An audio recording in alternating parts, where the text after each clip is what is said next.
I want to talk about those candidates, but I want to start with one other piece, which is the data and the idea of spoilers. So one of the great conundrums of the idea of a third-party candidate has always been that they're going to act as a spoiler, if you will, for one party or the other.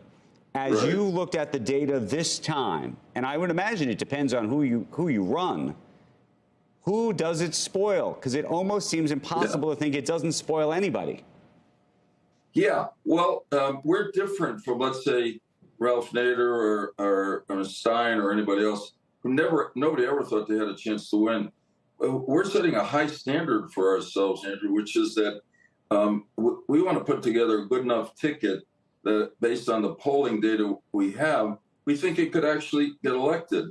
And so far, our data show us that, and that we're basically taking just about the same from Trump and Biden, from Republicans and Democrats.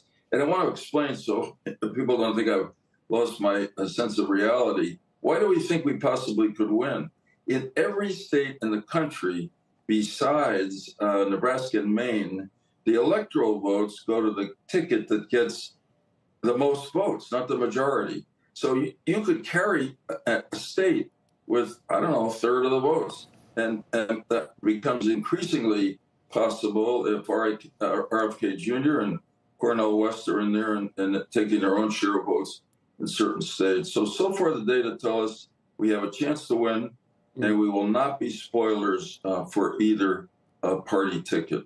Senator, I think Governor Hogan's running for Senate now. I don't know I don't know what that means. I was thinking about you. You're the same age as the president. I think you might be a couple months older. I am. When I talk to you, I get a different notion. I mean, you're 81. You know what it's like. Have you? Do you miss a step occasionally, or? But you seem. Sure, I do. You do, but do you see a difference between you and how President Biden just appears to be? Watching him on TV.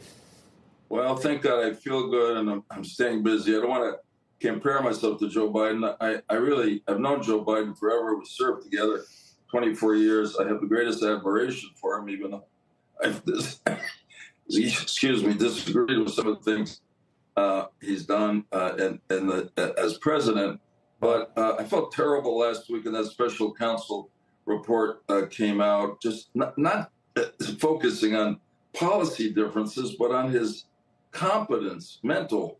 And I think that's just going to get worse during the campaign. Frankly, as a friend, and he's not going to listen to me, but I wish he would listen to somebody, Joe Biden has had an extraordinary record of service to America, ending up as our president. And I just wish he would decide it's time to leave the stage with honor and dignity and not let himself get smeared during this campaign. That would be best for him and his family, most of all. Senator, let me ask you a question about that, because we've talked a lot about this almost game of chicken that seems to be played here, which is that President Biden feels, and I think I don't know if the entire Democratic Party feels this way, but whoever's leading the Democratic Party feels that he is the only one who can somehow beat President Trump, and that if you were to introduce somebody else into that picture, that it creates at least a more challenged environment. I don't know if that's true or not, and I'm curious what you think about that. Well, right now, based on the data, on the polling, if the election were held today, I'm afraid to say that President Trump would be reelected.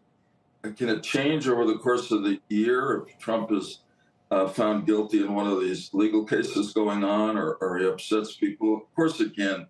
But the pressure and attacks on Biden are going to get worse throughout the year as well. So respectfully and with affection towards somebody I've known for a lot of years, I've worked with closely, I think the Democratic Party can come up with another candidate who could beat Donald Trump. Who is that person, and can they do that given Kamala Harris is in that's the other position? Thing. Senator Kamala Harris in the Journal today, that's Joe's job, President Biden's job security is Kamala Harris, because no one can imagine that possibility. So the Democrats at some point screwed this all up.